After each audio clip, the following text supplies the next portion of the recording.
Союздан бери Ош шаарына бир дагы жаңы көрүстөн түшкөн жок. Каладагы мазарлар мындан 40-50 жыл мурун эле ачылып сөөк коюла баштаган. Маселен шаардагы борбордук көрүстөн 1972 жылы ачылып, жалпы 50 гектар аянтты ээлейт. Азыркы тапта бул жайда бош жаткан 1 гектар жери таш болуп жаткандыктан сөөк коюуда кыйынчылык жаралып жатканы айтылды. Жер калды, бирок анын көпчүлүгү шагыл чыгып атат. Казып келгенде айбанын алып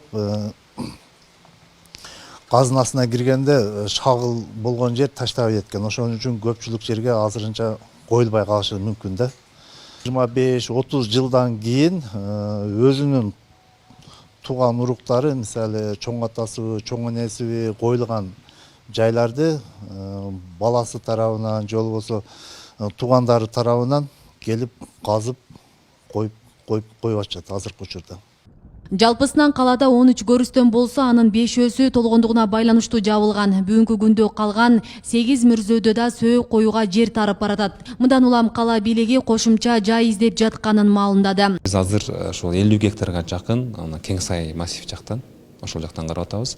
Ошол жака кечээ протокол тапшырма бердик. Азыр архитектура менен госрегистр өзүнүн изилдөө иштерин жүргүзүп атат. Кудай буйрса, ушул жылы биз жаңы көрүстөндө ошол жака жылдыруу маселесин карап атабыз. Ошондой эле көрүстөндүн аймагын өз билемдик менен басып алгандар боюнча да иш жүрүп жатат. Жапалак айыл аймагындагы кайрма бир көрүстөндүн жерлери мындан бир нече жыл мурун ижарага берилип, жарандар мыйзамсыз курулуш иштерин жүргүзүшкөн. Видеодогу бул күнөскана, фундамент, турак жайлар мазардын аймагына кирип кеткен. Учурда жер тилкелерди кайтаруу боюнча Ош шаардык ички иштер башкармалыгы тарабынан тергөө амалдары жүрүп жатканы кошумчаланат.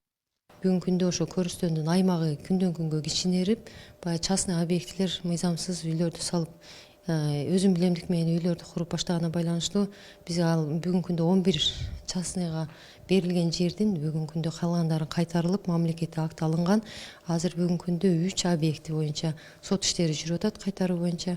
Анан эми ижара шартында мурда берилип кеткендиги үчүн алар ижараны туура эмес пайдаланышкан да, баягы курулуштарды куруп, өзү каалагандай бактырыяктарды эгип, озеленение кылабыз деп баягы теплицаларды куруп алган. Бүгүнкү күндө эми ал келишимдерди жапалакка тапшырма берилген, мурдагы келишимдерди кайра карап чыгуу боюнча, жокко чыгаруу боюнча. Эми ал жерде азыр качан соттун чечими чыккандан кийин гана анын мыйзамсыз курулуш деп табылгандан кийин биз ошо бузуу иштерин аткарабыз.